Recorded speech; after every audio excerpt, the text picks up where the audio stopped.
Hey guys, welcome back to my YouTube channel. आज के मेरे इस टॉपिक में आप सभी का फिर से स्वागत है। कॉस्मेटोलॉजी की फ्री क्लासेस लेने के मेरे चैनल को सब्सक्राइब जरूर करें और आप मेरे चैनल पर नए हैं तो मेरे चैनल को सब्सक्राइब करें एंड बेल आइकन प्रेस जरूर करें। आप अगर फ्री ऑनलाइन कोर्स सीखना चाहते हैं तो मेरे चैनल पर बने रहिएगा। चैप्टर 4 में आज हम पढ़ने वाले हैं थ्रेडिंग, ट्वीजिंग और ब्लीचिंग। तो चलिए स्टार्ट करते हैं। तो स्टार्ट करने के लिए सबसे पहले बात करते हैं थ्रेडिंग की, कि थ्रेडिंग क्या होती है। थ्रेडिंग का इंट्रोडक्शन देते हैं। हमने लास्ट वीडियो में बात किया था थ्रेडिंग के बारे में, तो वो थ्रेडिंग जो थी परमानेंट थ्रेडिंग के बारे में थी। ये हमारी जो थ्रेडिंग और ट्वीजिंग है वो हमारी थ्रेड वाली है, जो रेगुलर तौर पर यूज होती है, वो वाली थ्रेडिंग की बात करते हैं। तो इसमें इंट्रोडक्शन की अगर बात करें तो इंट्रोडक्शन है हमारा, मनुष्य के शरीर को सर्वाधिक आकर्षित करने वाला हिस्सा उसका चेहरा होता है। उसको आकर्षण एवं प्रभावशाली बनाने हेतु वह विभिन्न प्रकार के उपचार एवं उत्पादों का प्रयोग करता है। चेहरे को खूबसूरत बनाने हेतु एक कॉस्मेटोलॉजिस्ट थ्रेडिंग, ट्विजिंग एवं ब्लीचिंग विधियों का उपयोग करता है। आईब्रो पर हमारे चेहरे का एक महत्वपूर्ण हिस्सा होता है, जो कि चेहरे की बनावट के अनुसार आकार देने से मनुष्य की सुंदरता में वृद्धि करता है। जबकि चेहरे को, त्वचा के रंग को साफ करने के लिए ब्लीचिंग की जाती है और ब्लीच से चेहरे के बाल रंगहीन हो जाते हैं। यानी कि जो ब्लीच हम लोग करते हैं तो उससे हमारे जो हेयर्स होते हैं वो हमारे कैसे हो जाते हैं, स्किन कलर के ही हो जाते हैं। चेहरे पर आईब्रो के अतिरिक्त forehead, upper lips, side blocks एवं चिन की भी थ्रेडिंग की जाती है। यदि इन बालों को हटाने के लिए शेविंग अथवा डेपिलेटरी क्रीम का प्रयोग करने से चेहरे की त्वचा नष्ट हो जाती है, यानी कि जो स्किन होती है उस पे कोई ना कोई प्रॉब्लम या इश्यू खड़ा हो जाता है। तो हमें ज्यादातर थ्रेडिंग का, फेस के लिए थ्रेडिंग का ही इस्तेमाल करना चाहिए।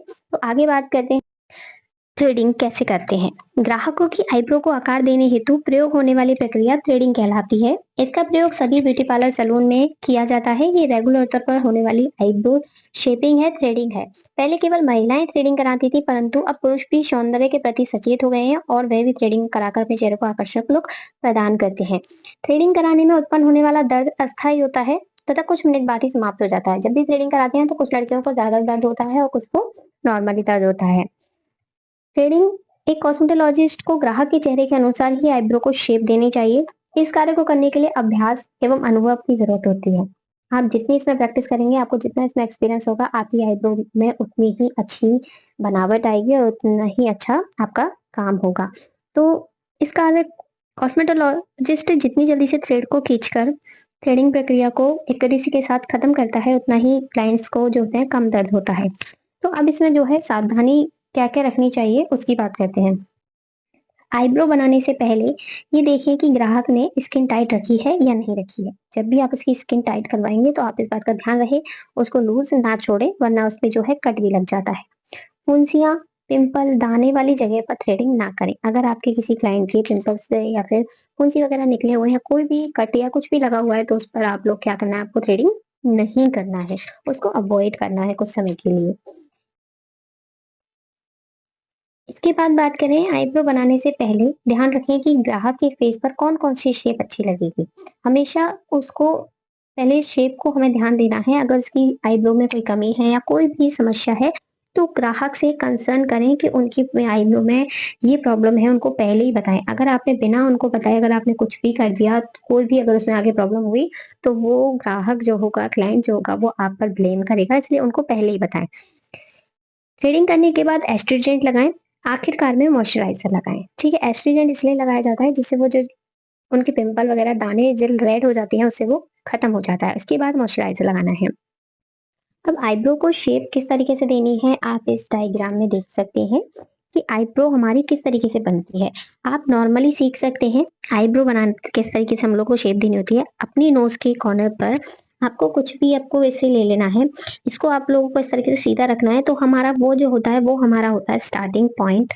देन जो हमारी आई बॉल होती है, यानी कि जो आँख की जो पुतली होती है, नोज़ के पास से हम इसे जब घुमाएँगे बिल्कुल सेंटर में रखना है और सेंटर में आई बॉल होती है, वो हमारा होता है आर्च, ठीक है? इसके बाद आई के जो लास्ट कॉर्नर में हम लोग इस पेन को जब घुमाते हैं, तो वो हमारा होता है आईब्रो एंडिंग।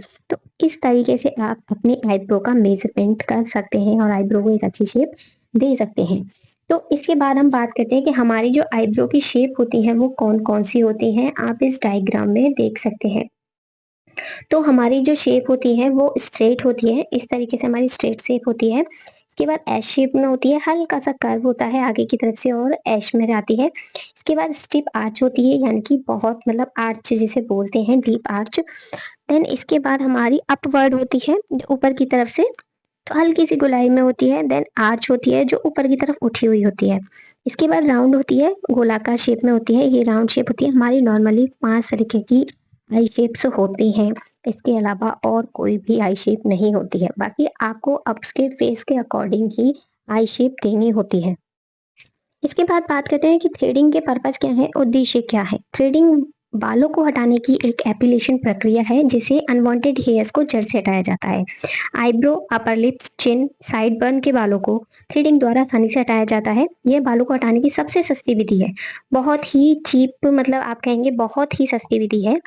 थ्रेडिंग प्रक्रिया किस तरीके से आपको करनी है, यानी कि थ्रेडिंग कैसे बनानी है। सबसे पहले ग्राहक के बालों में हेयर बैंड लगाएं, ठीक है, जिससे आपको थ्रेडिंग बनाने में उनके जो हेयर्स हैं वो आपको परेशान ना करें। अब इसके बाद ग्राहक के बालों पर कॉटन से पाउडर लगाएं। पाउडर लगाने के बाद अगर किसी ग्राहक को ज़्यादा पसीना या नमी आती है तो आप पाउडर ज़रूर लगाएं। पाउडर आपको बेसिकली सभी आईब्रोज पे लगाना है, जिससे वो नमी या पसीना उसका जो खत्म हो जाएगा। ग्राहक को अपनी आईब्रो के ऊपर तथा नीचे उंगलियों को रखकर त्वचा को खींचने के लिए कहें। इसमें भी आपको ध्यान रखना है कि ऊपर की तरफ से जब भी आप इसको स्ट्रेच करने के लिए कहेंगे तो आपको क्या करना है, आईब्रो का जो आर्च होता है ना, वहां से स्ट्रेच कराएं। स्ट्रेच कराने के बाद बहुत अच्छे से टाइट स्ट्रेच कराएं, उसके बाद नीचे से हल्का सा आईब्रो को स्ट्रेच करें। इससे आपकी जो शेप होगी ना वो इजीली बन जाएगी और बहुत अच्छे से बनेगी। सबसे पहले धागे से लूप बनाकर ऊपर की ओर से बाल निकालने हैं। नीचे की ओर थ्रेडिंग में कर्व बनाएं, जैसा उनकी आई शेप में होगा उसी तरीके से आपको उसमें कर्व शेप देनी है, क्योंकि कर्व वाली आईब्रो ज्यादा अच्छी लगती है। ग्राहक के अनुसार, चेहरे के आकार के अनुसार आईब्रो को आप धनुषाकार, गोलाकार, कोणाकार या सीधा आकार देना चाहिए, यानी कर्व, राउंड शेप में, आर्च में या फिर स्ट्रेट, आप इनमें से कोई भी शेप आप इसमें दे सकते हैं। अब हम बात करते हैं इसके बाद ट्विजिंग की। ट्विजिंग कौन सी प्रक्रिया होती है, क्या होता है, उसके बारे में जानते हैं। इस प्रक्रिया को प्लकिंग के नाम से भी जाना जाता है। इसके लिए आयरन का बना एक ट्विजर का उपयोग में लाते हैं। जानते होंगे आप, ट्विजर होता है, प्लकर होता है जो 2 चिमटे जैसा होता है, एक छोटा सा। प्रयोग कैसे करना है, इसके नुकीले वाले सिरे से बालों को एक एक करके उनके उगने की दिशा में खींचना होता है। इस विधि में थ्रेडिंग की अपेक्षा अधिक दर्द होता है। इस विधि में उस जगह से बाल निकलते हैं जहाँ थ्रेडिंग करने में परेशानी आती है या एक एक बाल निकालने हो। ठीक है, कभी भी अगर कोई भी ऐसा आपकी आईब्रो में कोई दिक्कत आती है कि कहीं से आपका बाल रह रहा है जो थ्रेड में नहीं आ पा रहा है, तो आप इसमें ट्विज़र की मदद ले सकते हैं और ट्विजिंग से उसे निकाल सकते हैं, और इस विधि का उपयोग स्वयं भी किया जाता है। तो आईब्रो ट्विजिंग करने की जो प्रक्रिया है उसकी बात करते हैं। Procedure of eyebrow tweezing.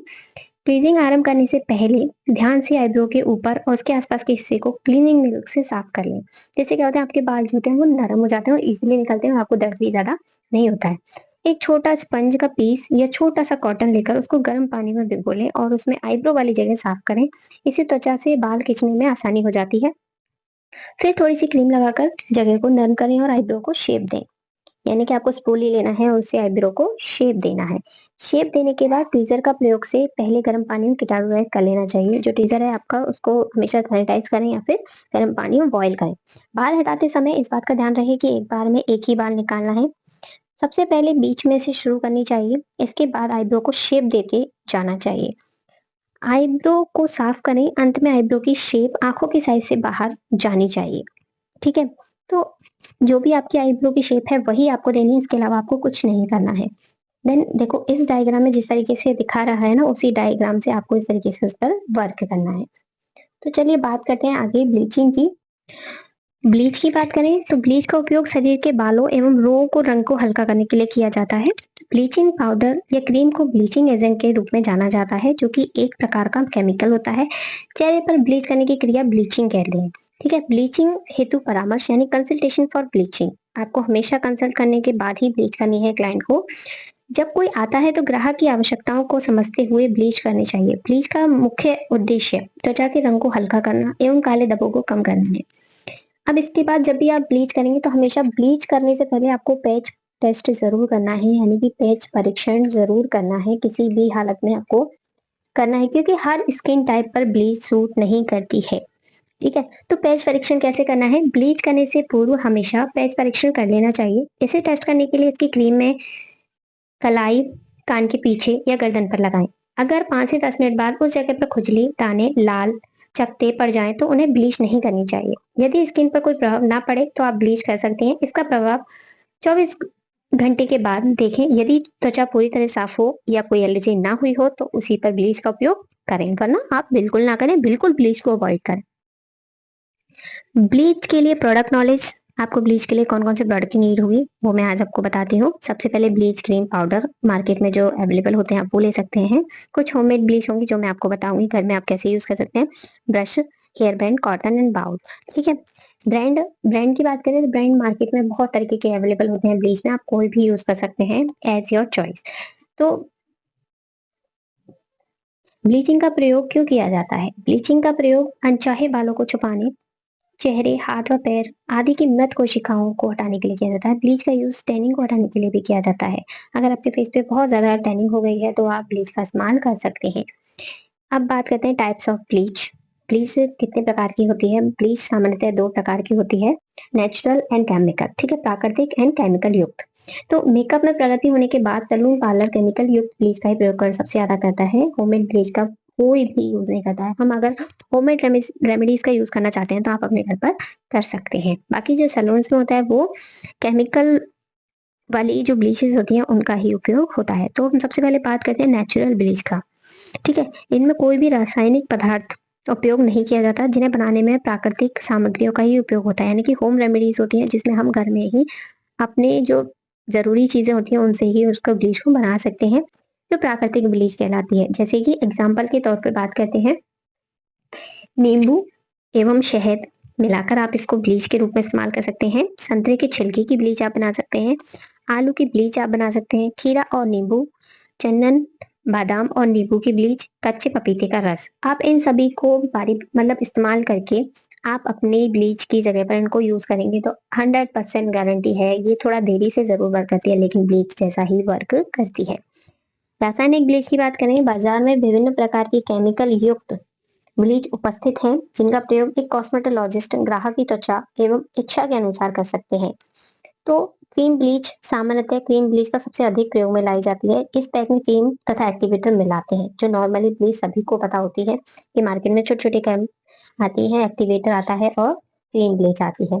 इसके इसके बाद पाउडर ब्लीच होती है। ये ब्लीच बनाने के लिए मैग्नीशियम कार्बोनेट तथा सोडियम कार्बोनेट के पाउडर में हाइड्रोजन पेरोक्साइड मिलाकर पेस्ट तैयार करते हैं। इस पेस्ट में अमोनिया की 6-7 बूंदें मिलाते हैं तथा ब्रश की सहायता से चेहरे, हाथ या पैर पर निश्चित समय के लिए लगाते हैं। इसके बाद पानी से पाउडर ब्लीच को धो देते हैं, साफ तौली से पोंछ लेते हैं। इसके बाद तीसरी जो हमारी ब्लीच होती है वो होती है oil bleach. Oil bleach sensitive skin के लिए अच्छी मानी जाती है। यह ब्लीच क्रीम ब्लीच की अपेक्षा महंगी होती है। इसे लगाने के लिए ऑयल में एक्टिवेटर मिलाते हैं पर त्वचा पर लगाते हैं। ठीक है, इस तरीके से हमारी 3 तरीके की केमिकल ब्लीचेस होती हैं जिनको हम मार्केट से इजीली खरीद सकते हैं। और इसके बाद बात करते हैं ब्लीच की प्रक्रिया विधि, यानी ब्लीच को किस तरीके से करना चाहिए। इसमें क्रीम, ब्रश, टिश्यू पेपर आदि का इस्तेमाल किया जाता है। ये सावधानी से की जाने वाली विधि है। सबसे पहले क्लींजिंग मिल्क से चेहरे को साफ करें। 2 चम्मच ब्लीच पाउडर, 1 चम्मच और 3-4 बूंदे अमोनिया डालकर पेस्ट बनाएं। ठीक है।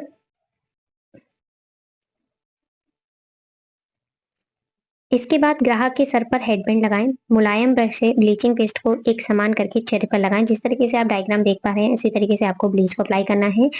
ब्लीच हमेशा जो आपके आईज के आसपास नहीं लगती है, ये हमेशा ध्यान रखिएगा। आईज हमेशा क्लोज रखिएगा वरना जो उसका हाश जो होता है वो आपकी आंखों में चुभेगी और केमिकल जो होगा वो आपकी आंखों में लगेगा। ठीक है, तो आंखों को हमेशा ब्लीच करते समय बंद रखें। आप इसकी जगह पर कॉटन पैड्स, खीरे या फिर किसी भी चीज का इस्तेमाल कर सकते हैं। अब 2 रुई के टुकड़ों को गुलाब जल में भिगोकर ग्राहक की आंखों पर रख दें ताकि ग्राहक की आंखों पर जलन ना हो। 10 से 15 मिनट बाद ब्लीच को रिमूव करने के लिए एक मुलायम तौलिया स्पंज का उपयोग करें। इसके बाद मॉइस्चराइजर लगाएं। अगर कोई साइड इफेक्ट या एलर्जी हो जैसे लाल त्वचा पड़ जाए तो तुरंत फेस पैक या बर्फ लगाएं। इससे क्या होगा, आपकी जो रैशेज या लाल त्वचा होगी, रैशेज होंगे, वो खत्म हो जाएंगे। देन उसके बाद बात करते हैं सावधानियां। ब्लीच करते समय हमें सबसे ज्यादा सावधानी रखने वाली चीज होती है, यदि आपकी स्किन बहुत कोमल सेंसिटिव है तो ब्लीचिंग को टेस्ट कर लेना चाहिए। सेंसिटिव स्किन अगर आपकी है तो उसको 100% आप टेस्ट करने के बाद ही अप्लाई करें वरना अवॉइड करें। इसके बाद तुरंत वैक्स से थ्रेडिंग ना कराएं, ये आपको ध्यान रखना है। थ्रेडिंग करानी है, वैक्स करानी है तो उससे पहले आप करा लें, उसके बाद ही ब्लीच करें, इसके बाद ना करें। गर्म पानी से नहाने के बाद तुरंत ब्लीच ना करें। ठीक है, ब्लीच करने के बाद तुरंत धूप में ना जाएं। आपको ये जो सावधानियाँ हैं, ये आपको ध्यान में रखनी है, कुछ छोटी-सी सावधानियाँ हैं। तो इस तरीके से हमारा जो चैप्टर 4 है, वो खत्म होता है। तो आई होप आप लोगों को मेरी ये थ्योरी जो है पसंद आई होगी। इसके बाद मैं आप लोगों के लिए लेकर आऊँगी प्रैक्टिकल, प्रैक्टिकल कैसे करना है। तो आप ध्यान रखिएगा और इससे नोट्स बना सकते हैं। आईटीआई वाले स्टूडेंट हैं जो कॉस्मेटोलॉजी से कर रहे हैं, वो इससे क्या करते हैं अपना जो नोट्स हैं वो अपना रेडी कर सकते हैं। तो आई होप आप लोगों को मेरा वीडियो पसंद आया होगा। मेरे चैनल को सब्सक्राइब ज़रूर कीजिएगा, लाइक ज़रूर कीजिएगा। Thank you, bye-bye.